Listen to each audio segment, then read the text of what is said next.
Hey everybody, Real with Wes coming at you day 4 here. Hope everybody's doing well. We're going to jump right into this, talking about living free. And so today I want to focus on the part about living free here, because ultimately that's where it all starts, begins. That's where the beginning of your breakthroughs come through, is when you're living free here. So the one thing I do is don't let fear hijack your imagination. Don't let fear hijack your imagination. Fear will use your imagination and manipulate to tell you a story. You know how you, let me give you a better example. Like, you know how you, for married people, you definitely get this, but you know how you're about to maybe possibly have to deal with an argument with somebody, and you start playing that argument out in your head over and over, and you think of all the worst scenarios you could possibly do.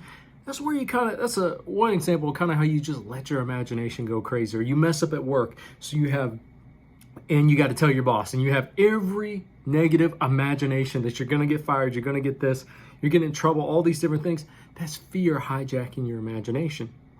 Because the truth is, yeah, maybe some of those things could happen, but the bigger truth is probably not going to happen.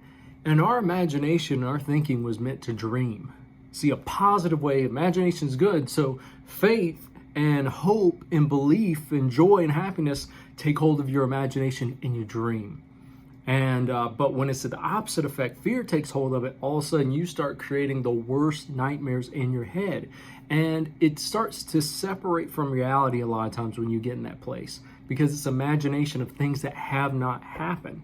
And so what happens, you start making adjustments to prepare for it in defense, and you can sometimes even create the situation that never was going to exist anyways, is what that is. So what do we want to do? We want to, when we get in that place, we feel that pressure, we feel that intensity, realize fear is starting to run the show. And you have to ask, what am I afraid of? What am I afraid of about to happen? Then you have to say, is that really reality? Has that really happened yet? Can I do something different maybe to adjust it? And shift your focus. Shift your way of thinking and turn it back to hope. Turn it back to faith. No, I'm going to give the benefit of the doubt. I'm going to believe in the best outcome is what I do. Not fantasy, not, unrealistic. You're prepared. It could go either way kind of deal, but there's still this side of it where you look at a situation, you're like, all right, God, I'm going to believe for the best thing.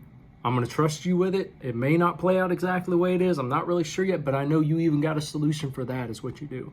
And you gain your stability back, is what you do. You gain your anchor in your mind back, is what it is. So don't run off something that's not even true. That's the bigger thing. Because if there is something bad, you know what? The wisdom of God has got that handled too. And you trust God to bring you through that. But don't let your imagination create things that don't even exist, or make something worse, or take you out of the zone to either one, miss what God's really trying to do, or miss the wisdom of how to navigate and respond differently from it. So, all right, guys, that's all I got for you. Whenever you feel that pressure, though, take a step back. Take a 5-minute to pause and start asking yourself, what am I really afraid of? Is this real? Is this not? And say, you know what, God, I'm going to give the fear of this over to you, and I'm going to trust you for the best outcome, and watch God work in your life. All right, that's all I got for you today, guys. Catch you tomorrow.